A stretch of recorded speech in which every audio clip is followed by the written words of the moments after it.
DK Mithila express film का audio video सबसे पहले आप तक पहुंचे तो हमारे चैनल को लाल बटन दबाकर सब्सक्राइब करें और बेल आइकन को दबाना ना भूलें। चलू मिथिला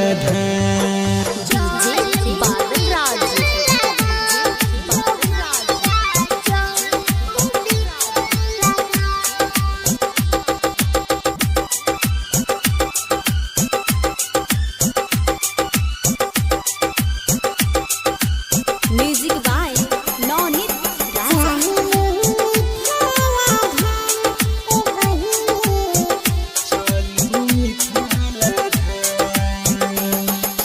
चलू मिथिला धाम के बहिनी चलू मिथिला धाम चलू मिथिला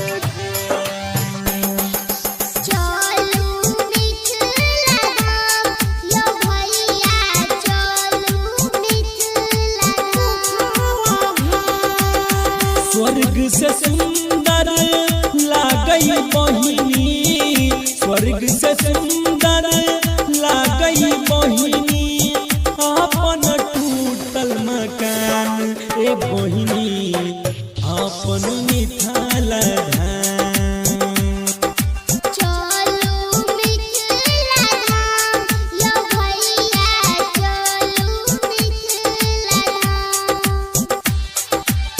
स्वर्ग से सुंदर लागे बहिनी स्वर्ग से सुंदर लागे बहिनी अपन टूटल मकान ए बहिनी अपन टूटल मकान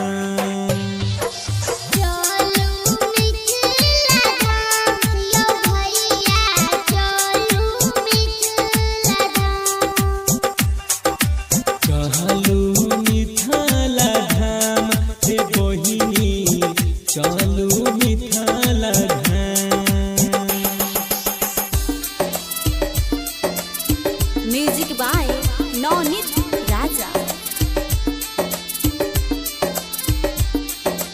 DJ Badal Raj DJ Badal Raj DJ Badal राज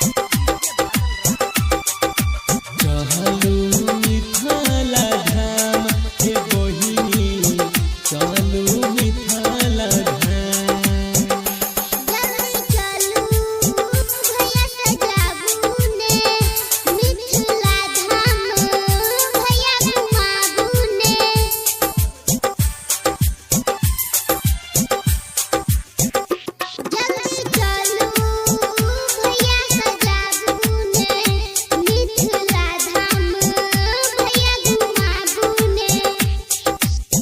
मन के लालसा पूरा होतई मन के लालसा पूरा होतई सुंदर होतई काम ए बहिनी चलू मिथिला धाम।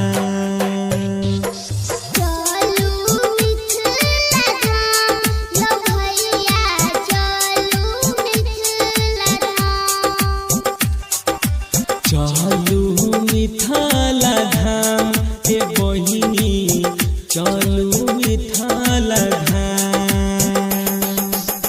Vaishnavi recording studio Khatwara music by Naunit राजा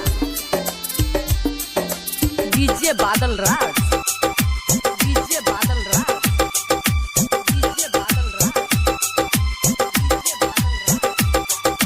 चलू मिथिला धाम हे बहिनी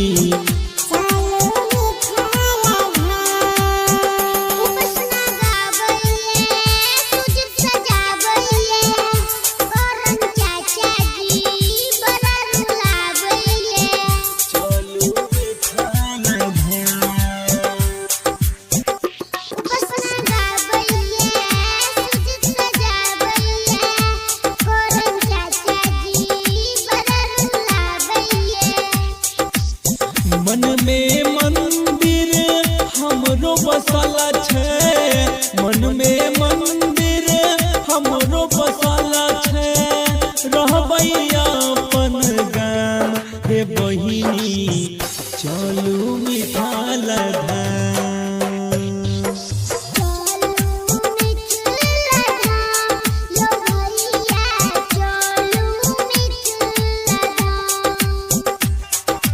चलू मिठाल धाम ए बहिनी चल